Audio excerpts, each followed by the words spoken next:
Hello learners! You're watching video on Hermione Squad, a group of literary students initiative. This is a platform for net aspirants in English literature. As we are focusing on every aspects of English literature, these classes will be helpful to graduates and postgraduates as well.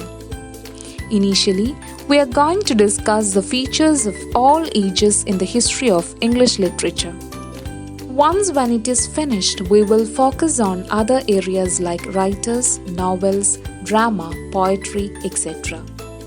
Today, in this video, we will dot on Old English period, and in the next, Middle English, and so on.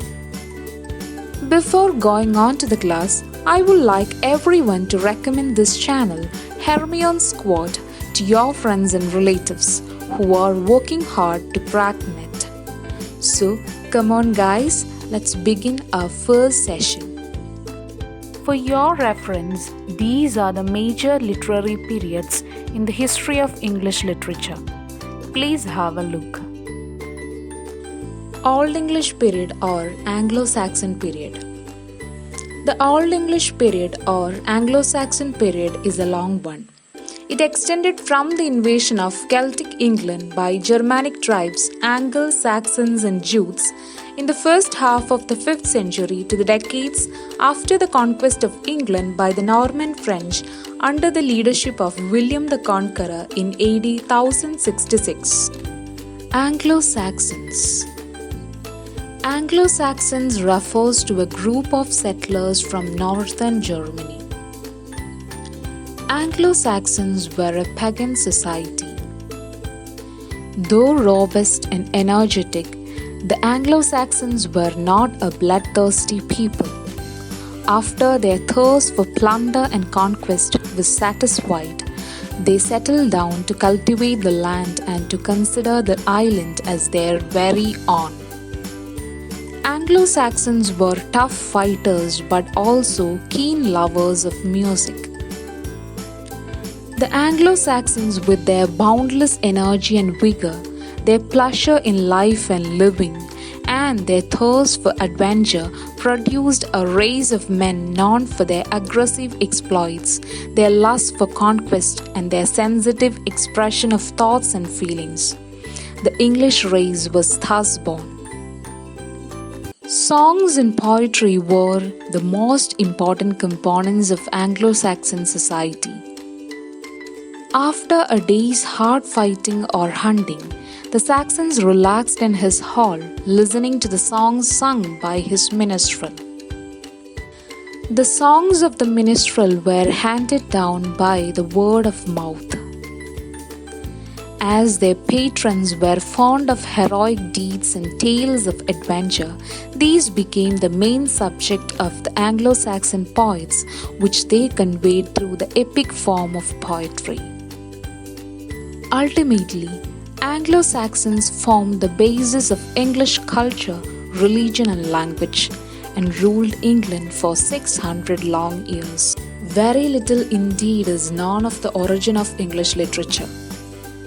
The roots of English literature might lie at the beginning of the history of English people on the continent. But it is customary to take the period when the Germanic tribes made England the homeland of their race as the beginning of a distinct body of writing called English literature. Old English literature encompasses literature written in Old English in Anglo-Saxon England from 7th century to the decades after the Norman conquest of 1066. The Saxons who invaded England were men who had a zest for life in all its aspects. When they first came to England in AD 450, they brought their language with them. That is, Old English is an early form of English language that was spoken and written by Anglo-Saxons and their descendants.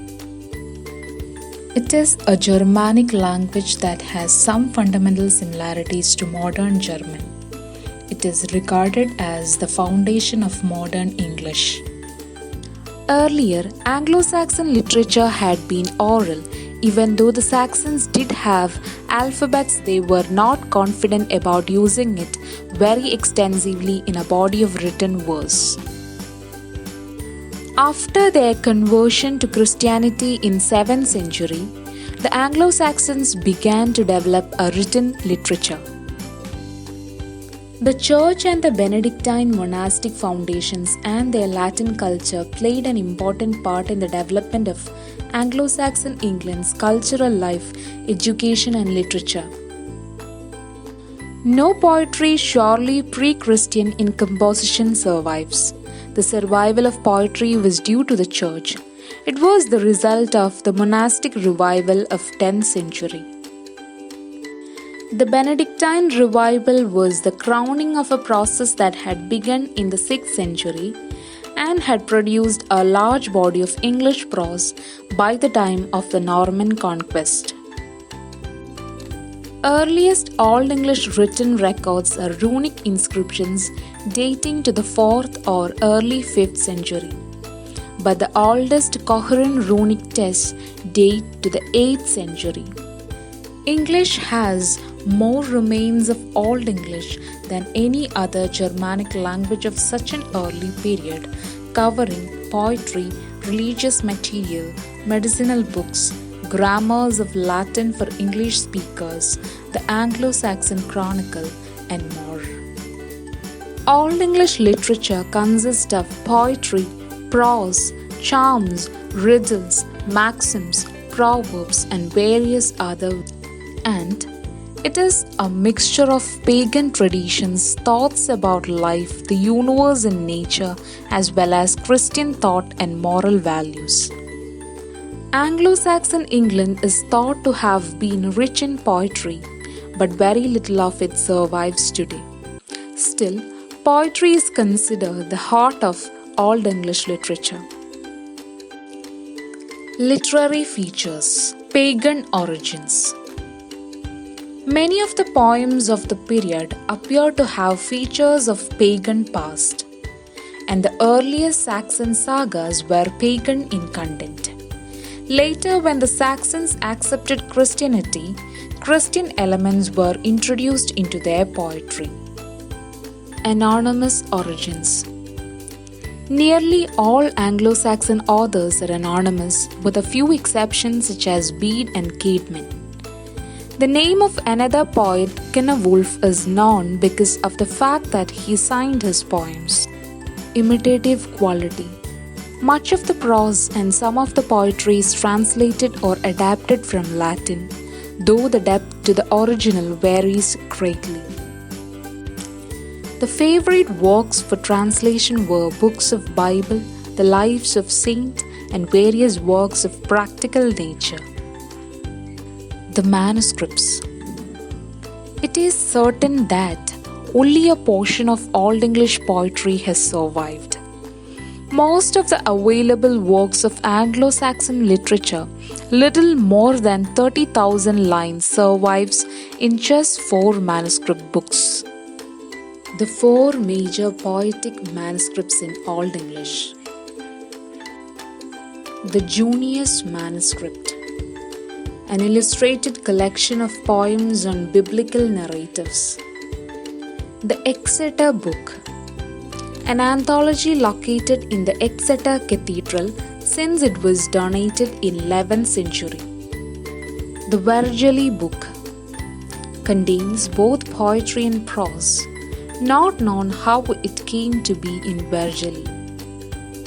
The Novel Codex, also known as the Beowulf manuscript, contains prose and poetry, typically dealing with monstrous themes including Beowulf.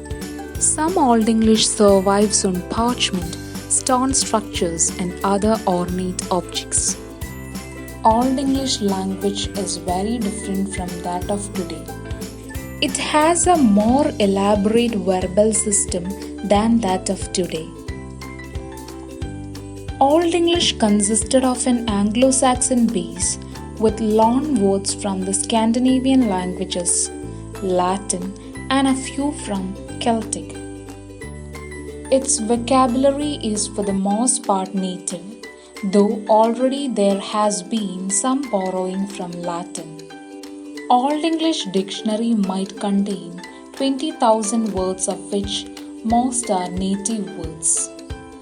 Old English had a grammar similar in many ways to classical Latin and was much closer to modern German than modern English in most respects.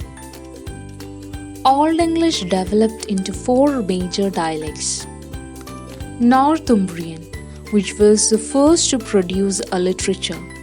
It was spoken north of the river Humber. Mercian, the language of the Midlands. Kentish, the language of the southeast, spoken in an area larger than that of the modern country of Kent. West Saxon, spoken in southwest, the language of Alfred the Great, which due to the political supremacy of Wessex became standard and in which almost all the extant texts are preserved. The most important surviving works of Old English literature. Beowulf, an epic poem, the finest Anglo Saxon work that has been preserved for posterity.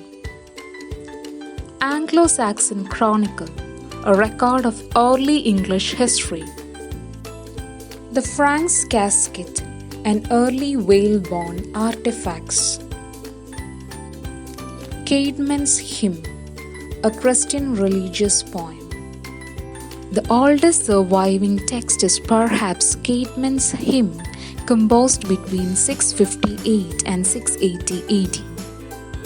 There are also a number of extant prose works such as sermons and saints' lives, biblical translations and translated Latin works of the early church fathers, legal documents and practical works on grammar, medicine and geography. Hope you got an idea about the period.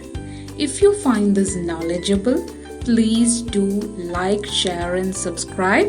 You're free to comment your suggestions below. So thank you all.